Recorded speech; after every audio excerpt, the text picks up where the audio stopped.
Hi friends, வணக்கம் and welcome to எங்கள் வீட்டு சமையல். நம்ம இன்றைக்கி வந்து ரோட்டுக்கடை தண்ணி தக்காளி கார சட்னி எப்படி செய்யணும் அப்படின்றது தான் பார்க்க போகிறோம். இது வந்து இட்லி தோசைக்கெலாம் சூப்பராக இருக்கும். வாங்க எப்படி செய்யலான்னு பார்ப்போம். ரோட்டோரமாக நிறைய சின்ன சின்ன இட்லி கடைகள் இருக்கும். அந்த கடையில் கிடைக்கிற சட்னியெல்லாம் பார்த்திங்கன்னா கொஞ்சம் வித்தியாசமான சுவையில் ரொம்ப நல்லா இருக்கும். அந்த வகையில் இன்றைக்கி தக்காளி கார சட்னி தான் செஞ்சு காட்ட போகிறோம். இந்த சட்னி வந்து நீங்கள் இட்லியில் ஊற்றி தான் சாப்பிடணும், தொட்டு சாப்பிடாம ஊற்றி சாப்பிட்டிங்கன்னா ரொம்ப டேஸ்ட்டாக இருக்கும். வாங்க எப்படி செய்யலான்னு பார்ப்போம். இதுக்கு வந்து ஒரு 8 காஞ்ச மிளகாவும் சாதாரண காஞ்ச மிளகாவும் ஒரு 4 காஷ்மீரி சில்லியையும் தண்ணியில் போட்டு இந்த மாதிரி ஊற வச்சுக்கோங்க. அப்புறம் 2 நாட்டு தக்காளி எடுத்து கழுவிட்டு இந்த மாதிரி கட் பண்ணி எடுத்து வச்சுக்கோங்க. இப்போ வந்து ஃபஸ்ட்டு நம்ம வந்து மிளகாயையும் உப்பு புளி சேர்த்து நம்ம மிக்சியில் போட்டு கொரப்பாக நம்ம வந்து அரைக்க போகிறோம்.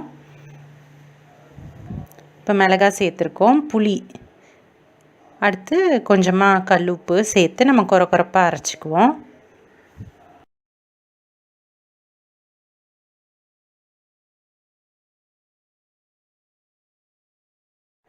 இப்போது இது கூட 4 பல் பூண்டும் ஒரு 10 சின்ன வெங்காயமும் சேர்த்து இதை வந்து ஒரு பல்ஸில் போட்டு நம்ம எடுத்துக்கலாம்.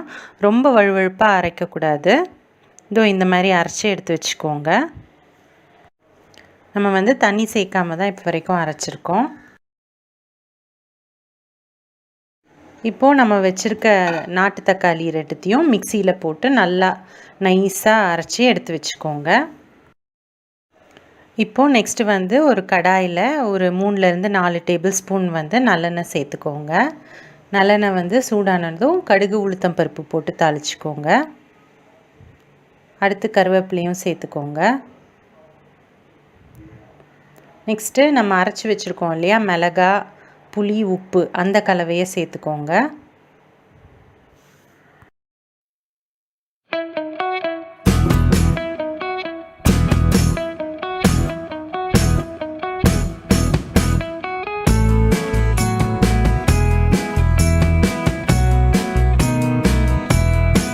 ஒரு 2 நிமிஷம் இதை நல்லா வதக்கிக்கோங்க. அந்த பச்சை வாசம்லாம் போகும்.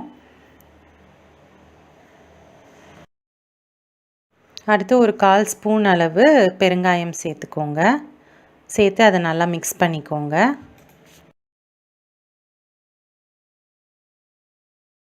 இந்த ஸ்டேஜில் நம்ம அரைச்சி வச்சுருக்க அந்த தக்காளி பேஸ்ட்டையும் இதில் சேர்த்துக்கோங்க. இதை வந்து நல்லா வதக்கிக்கோங்க.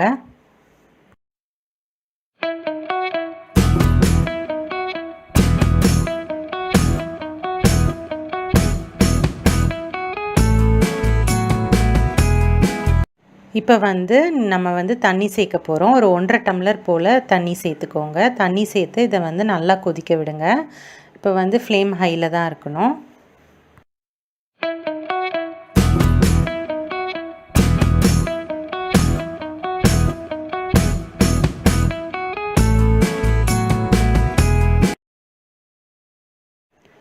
இது வந்து நல்லா கொதிக்க விட்டு சிம்மில் வச்சு ஒரு 3 நிமிஷம் வந்து வச்சுருங்க அடுப்பில். கடைசியாக வந்து கருவேப்பிலை தூவிக்கோங்க. சுவையான ரோட்டுக்கடை தண்ணி தக்காளி சட்னி வந்து சூப்பராக தயாராகிடுச்சு.